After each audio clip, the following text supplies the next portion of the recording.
जय श्री कृष्णा। आज मैं गरुड़ पुराण का नवा अध्याय आपको सुना रही हूँ। मरणासन्न व्यक्तियों के निमित्त किए जाने वाले कृत्य। गरुड़ जी बोले, हे प्रभु, आपने आतुरकालिक दान के संदर्भ में भली भांत कहा। अब म्रियमाण मरणासन्न व्यक्ति के लिए जो कुछ करना चाहिए उसे बताइए। श्री भगवान ने कहा, हे तार्क्ष, जिस विधान से मनुष्य मरने पर सद्गति प्राप्त करते हैं, शरीर त्याग करने की उस विधि को मैं कहता हूँ, सुनो। कर्म के संबंध से जब प्राणी अपना शरीर छोड़ने लगता है तो उस समय तुलसी के समीप गोबर से एक मंडल की रचना करनी चाहिए। वहाँ उस मंडल के ऊपर तिल बिखेर कर कुशों को बिछाएं। तदंतर उनके ऊपर श्वेत वस्त्र के आसन पर शालिग्राम को स्थापित करें। जहाँ पाप, दोष और भय को हरण करने वाली शालग्राम शिला विद्यमान है, उसके सन्निधान में मरने से प्राणी की मुक्ति सुनिश्चित है। जहाँ जगत के ताप का हरण करने वाली तुलसी वृक्ष की छाया है, वहाँ मरने से सदैव मुक्ति ही होती है, जो मुक्ति दान आदि कर्मों से दुर्लभ है। जिसके घर में तुलसी वृक्ष के लिए स्थान बना हुआ है, वह घर तीर्थ रूप ही है। वहाँ यम के दूत प्रवेश नहीं करते। तुलसी की मंजरी से युक्त होकर जो प्राणी अपने प्राणों का परित्याग करता है, वह सैकड़ों पापों से युक्त हो तो भी यमराज उसे देख नहीं सकते। तुलसी के दल को मुख में रखकर तिल और कुश के आसन पर मरने वाला व्यक्ति पुत्रहीन हो तो भी निसंदेह विष्णुपुर को जाता है। तीनों प्रकार के तिल, काले, सफेद और भूरे, कुश और तुलसी, ये सब म्रियमाण प्राणी को दुर्गति से बचा लेते हैं। यथा मेरे पसीने से तिल पैदा हुए हैं, अतः वे पवित्र हैं। असुर, दानव और दैत्य तिल को देखकर भाग जाते हैं। हे तार्क्ष, मेरे रोम से पैदा हुए दर्भ कुश मेरी विभूति हैं, इसीलिए उनके स्पर्श से ही मनुष्य को स्वर्ग की प्राप्ति होती है। कुश के मूल में ब्रह्मा, कुश के मध्य में जनार्दन और कुश के अग्रभाग में शंकर, इस प्रकार तीनों देवता कुश में स्थिर रहते हैं। इसीलिए कुश, अग्नि, मंत्र, तुलसी, ब्राह्मण और गौ ये बार बार उपयोग किए जाने पर भी निर्माल्य नहीं होते। पिंडदान में उपयोग किए दर्भ, प्रेत के निमित्त भोजन करने वाले ब्राह्मण, नीच के मुख से उच्चरित मंत्र, नीच संबंधी गाय और तुलसी तथा चिता की आग, ये सब निर्माल्य अर्थात अपवित्र होते हैं। नीच के मुख से उच्चरित मंत्र, नीच संबंधी गाय और तुलसी तथा चिता की आग, ये सब निर्माल्य अर्थात अपवित्र होते हैं। गोबर से लीपी हुई और कुश बिछाकर संस्कार की हुई पृथ्वी पर आतुर मरणासन्न व्यक्ति को स्थापित करना चाहिए। अंतरिक्ष पर परिहार करना चाहिए, अर्थात चौकी आदि पर नहीं रखना चाहिए।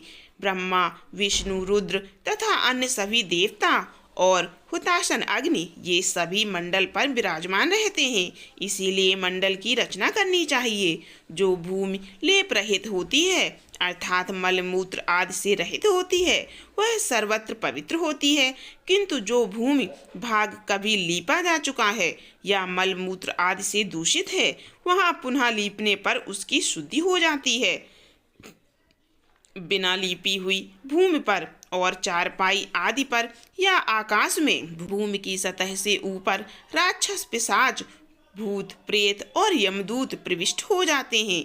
इसीलिए भूमि पर मंडल बनाए बिना अग्निहोत्र, श्राद्ध, ब्राह्मण भोजन, देव पूजन और आतुर व्यक्ति का स्थापन नहीं करना चाहिए।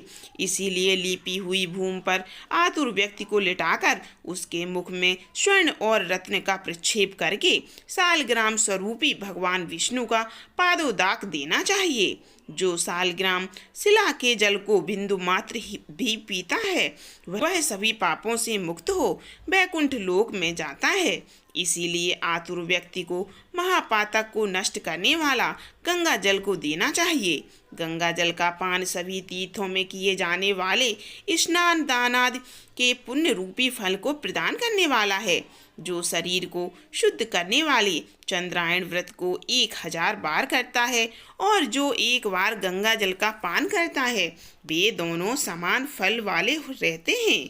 हे तार्क्ष, अग्नि के संबंध से जैसे रुई की राशि नष्ट हो जाती है, उसी प्रकार गंगा जल से पातक भस्मसात हो जाते हैं। जो सूर्य की किरणों से संतृप्त गंगा के जल का पान करता है, वह सभी योनियों से छूटकर हरि के धाम को प्राप्त होता है।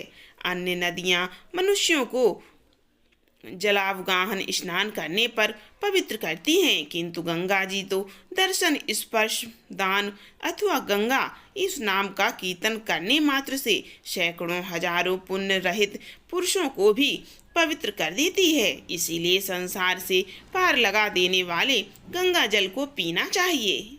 जो व्यक्ति प्राणों के कंठगत होने पर गंगा गंगा ऐसा कहता है, वह विष्णु लोक को जाता है और पुनः भूलोक में जन्म नहीं लेता। प्राणोत्क्रमण, प्राणों के निकलने के समय जो पुरुष श्रद्धा युक्त होकर मन से गंगा का चिंतन करता है, वह भी परम गति को प्राप्त होता है।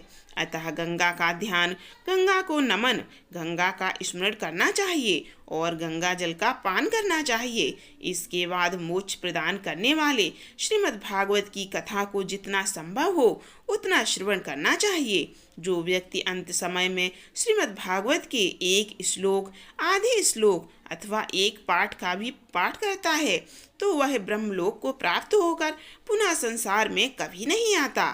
ब्राह्मण, क्षत्रिय और वैश्य को मरण काल में वेद और उपनिषदों का पाठन तथा शिव व विष्णु की स्तुति से मुक्ति प्राप्त होती है।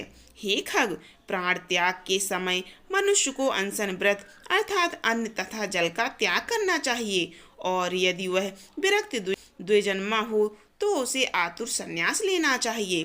प्राणों के कंठ में आने पर जो प्राणी मैंने संन्यास ले लिया है ऐसा कहता है, वह मरने पर विष्णु लोक को प्राप्त होता है, पुनः पृथ्वी पर उसका जन्म नहीं होता। इस प्रकार हे खग, जिस धार्मिक पुरुष के आतुरकालिक पूर्वोक्त कार्य संपादित किए जाते हैं, उसके प्राण ऊपर के छिद्रों से सुखपूर्वक निकलते हैं। मुख, दोनों नेत्रों, दोनों नासिका तथा दोनों कान, ये 7 ऊपर के द्वार छिद्र हैं। इनमें से किसी द्वार से सुकृति पुण्यात्मा के प्राण निकलते हैं और योगियों के प्राण तालुरंध्र से निकलते हैं। अपान से मिले हुए प्राण जब पृथक हो जाते हैं, तब प्राणवायु सूक्ष्म होकर शरीर से निकलता है। प्राणवायु रूपी ईश्वर के निकल जाने पर काल से आहत शरीर निराधार वृक्ष की भांति गिर पड़ता है। प्राण से मुक्त होने के बाद शरीर तुरंत चेष्टा शून्य, घृणित, दुर्गंध युक्त, अस्पृश्य और सभी के लिए निंदित हो जाता है। इस शरीर की कीड़ा, विष्ठा तथा भस्म रूप ये 3 अवस्थाएं इसमें कीड़े पड़ते हैं। यह विष्ठा के समान दुर्गंध युक्त हो जाता है अथवा अंततः चिता में भस्म हो जाता है। इसीलिए क्षण मात्र में नष्ट हो जाने वाले इस देह के लिए मनुष्यों के द्वारा गर्भ क्यों किया जाए। पंचभूतों से निर्मित इस शरीर का पृथ्वी तत्व पृथ्वी में लीन हो जाता है, जल तत्व जल में, तेजस तत्व तेज में और वायु तत्व वायु में लीन हो जाता है। इसी प्रकार आकाश तत्व भी आकाश में लीन हो जाता है। सभी प्राणियों के देह में स्थित रहने वाला सर्वव्यापी शिव स्वरूप नित्य मुक्त और जगत साक्षी आत्मा अजर अमर है। सभी इंद्रियों से युक्त और शब्द आदि विषयों से युक्त मृत व्यक्ति की देह से निकला जीव कर्म कोश से समन्वित तथा काम और रोग आदि के सहित पुण्य की वासना से युक्त होकर अपने कर्मों के द्वारा निर्मित नवीन शरीर में उसी प्रकार प्रवेश करता है। जैसे घर के जल जाने पर गृहस्थ दूसरे नवीन घर में प्रवेश करता है, तब किंकड़ी जाल की मालाओं से युक्त विमान लेकर सुंदर चामरों से सुशोभित देवदूत आते हैं। धर्म के तत्व को जानने वाले बुद्धिमान धार्मिक जनों के प्रिय वेद देवदूत कृतकृत्य इस जीवन को विमान से स्वर्ग में ले जाते हैं। सुंदर दिव्य देह धारण करके, निर्मल वस्त्र और माल्य धारण करके, स्वर्ण और रत्न आदि के आभरणों से युक्त होकर वह महानुभाव जीवदान के प्रभाव से देवताओं से पूजित होकर स्वर्ग को प्राप्त करता है।